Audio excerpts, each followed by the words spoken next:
তারা তাদের দ্বারা কন্ট্রোল নয়, এটাই প্রমাণ হয়েছে এই কয়েকদিন। মানে আপনারা এই ধ্বংসের লীলা খেলা দেখে আমাদের মাননীয় প্রধানমন্ত্রী আমাদের 3 মন্ত্রীকে দায়িত্ব দিয়েছিলেন এই ছাত্রদের নেতাদের সঙ্গে কথা বলার জন্য।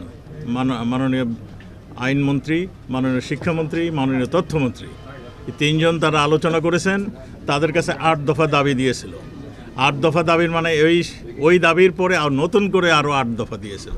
আমাদের মাননীয় প্রধানমন্ত্রী বলেছেন এই 8 দফা দাবি উনি ক্রমান্বয়ে যৌক্তিক দাবিগুলো তিনি মানে করবেন, মেনে নেবেন, কিন্তু সেই সুযোগও তারা দেয়নি। আপনারা এটাও জানেন, একজন তার মধ্যে একজন তার বাবাকে ফোন করেছেন যে আমি আত্মগোপন করলাম আমি ইসে থাকার জন্য, আপনারা আমায় কোথায় আছি জানাবেন না। তো এইরকম খবর যখন আমরা পাই সোশ্যাল মিডিয়াতে তারা এই ধরনের প্রচার করেছেন, এগুলো যখন আমরা পেয়েছি তখন তাকে সেফ কাস্টডিতে আমরা নিয়েছি। আমরা তাদের কাছে জিজ্ঞাসা করছি যে কারা তাকে এই আক্রমণ করতে চাচ্ছে, এগুলি জিজ্ঞাসাবাদ পরে আমরা সিদ্ধান্ত নেব তাকে মানে কিভাবে কি করা যাবে। মাননীয় প্রধানমন্ত্রী 2018-তে যে কোটা বন্ধ করে দিয়েছিলেন সেটার উপরে রুলিং জারি করে দিয়ে আবার পুনরায় কোটা চালু করেছিল হাইকোর্ট। এই প্রসঙ্গে যখন কোটা আন্দোলন শুরু হয় মাননীয় প্রধানমন্ত্রী স্পষ্টত বলেছিলেন যে কোটা আন্দোলন বন্ধ করেছে হাইকোর্ট এখন বিচার বিভাগ স্বাধীন, আপনারা ছাত্ররা যারা সংক্ষুব্ধ হয়েছেন বিচার বিভাগে এটা আপিল করেন।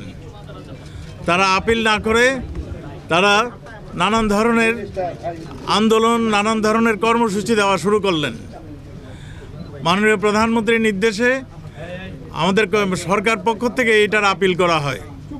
সরকার পক্ষের আপিল আপনারা জানেন মহামান্য আদালত প্রধান বিচারপতি সহ একটা ফুল বেঞ্চ বসেছিলেন।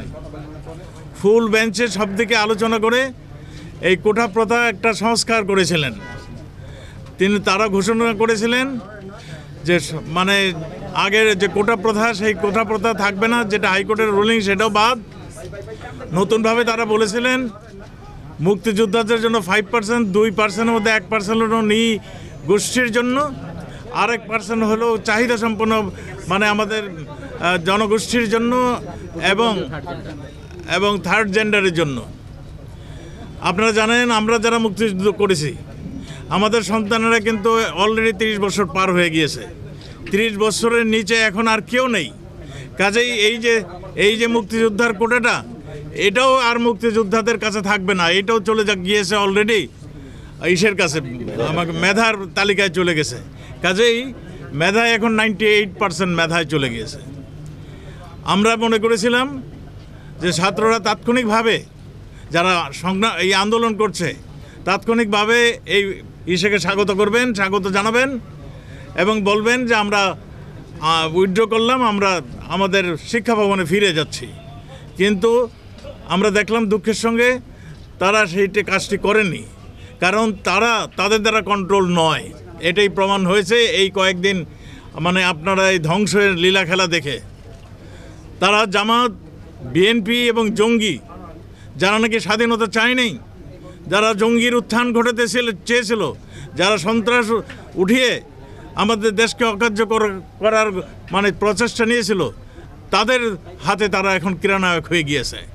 আমরা দেখলাম আপনারা নিশ্চয়ই যারা করেন সাংবাদিকতা করেন, আপনাদের 2 সদস্য নিহত হয়েছে, আপনাদের এক মহিলা সদস্যকে কিভাবে নাজায়েল করেছে সেটাও আপনারা দেখেছেন। এরা মানুষের শত্রু, এরা জনগণের শত্রু, এরা দেশের শত্রু। মাননীয় প্রধানমন্ত্রীর নির্দেশনায় আমরা বাধ্য হয়ে সেনাবাহিনীকে আমরা এই পিসফুল অ্যাটমসফিয়ার তৈরি করার জন্য তাদের সহযোগিতা চেয়েছি। সেনাবাহিনী এখন দেখছেন কাজ করছে। আমরা মনে করি খুব শীঘ্রই আমরা এই অবস্থার থেকে পরিত্রাণ পাব। এইগুলি আমি আগেই বলেছি, এগুলি ছাত্রদের আন্দোলনের ফাঁকে ছাত্রদেরকে মিসগাইড করে যে ঘটনাগুলি ঘটিয়েছে, যেই হত্যাকাণ্ডগুলি ঘটিয়েছে, যারা মৃত্যুবরণ করেছেন এদেরও অনেকেই আমরা দেখেছি। এরা সাধারণ মানুষ, আমাদের আওয়ামী লীগের, আমাদের ছাত্রলীগের অনেক এখানে শাহাদাত বরণ করেছেন। পুলিশ তো 3 জন পুলিশ, একজন আনসার শাহাদাত বরণ করেছেন, একজন পুলিশ মৃত্যুমুখে মানে পাঞ্জা লড়ছেন। আপনারা এই বিভৎস দৃশ্যটা দেখেছেন, আমাদের এক পুলিশ সদস্যকে মেরে তারপর তাকে ঝুলিয়ে রেখেছেন। আপনারা যে যেখানেই দেখেছেন এই ধ্বংসলীলা মানুষকে জানান, মানুষকে প্রচার করেন। আর এখন একদিকে একটি মহল সোশ্যাল মিডিয়ার মাধ্যমে এমনই সব গুজব ছড়াচ্ছে, এমনই সব মানে কথা বলছে যেগুলি শুনলে সাধারণ মানুষও মানে ঠিক থাকতে পারে না, বিভ্রান্ত হচ্ছে। আপনারা সাংবাদিক, আপনাদের দায়িত্ব এটা। আপনারা এই গুজবের থেকে আমাদের দেশবাসীকে বাঁচাবেন। তারা একসঙ্গে গুজব ছড়িয়েছে একদল, আরেক দল আক্রমণ করেছে, এবং এই রকম সংঘবদ্ধ আক্রমণ শুধুমাত্র ডেডিকেটেড ফোর্সরাই করতে পারে, যেটা নাকি জামায়াত, বিএনপি এবং এই জঙ্গিদের কাছে রয়েছে। আমরা প্রমাণও পাচ্ছি তাদেরই এটা সংঘবদ্ধ আন্দোলন, সংঘবদ্ধ আক্রমণ।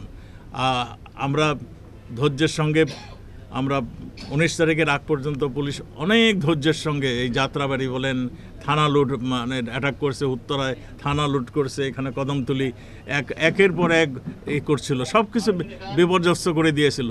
পুলিশ বাহিনী অত্যন্ত ধৈর্যের সঙ্গে এগুলোকে মোকাবেলা করেছেন। এই যে যারা গুজব ছড়াচ্ছে তাদের বিরুদ্ধে আপনাদের অবস্থান থাকবে। সত্যিকারের ঘটনাটা কি এটা আপনারা দেশবাসীকে জানাবেন।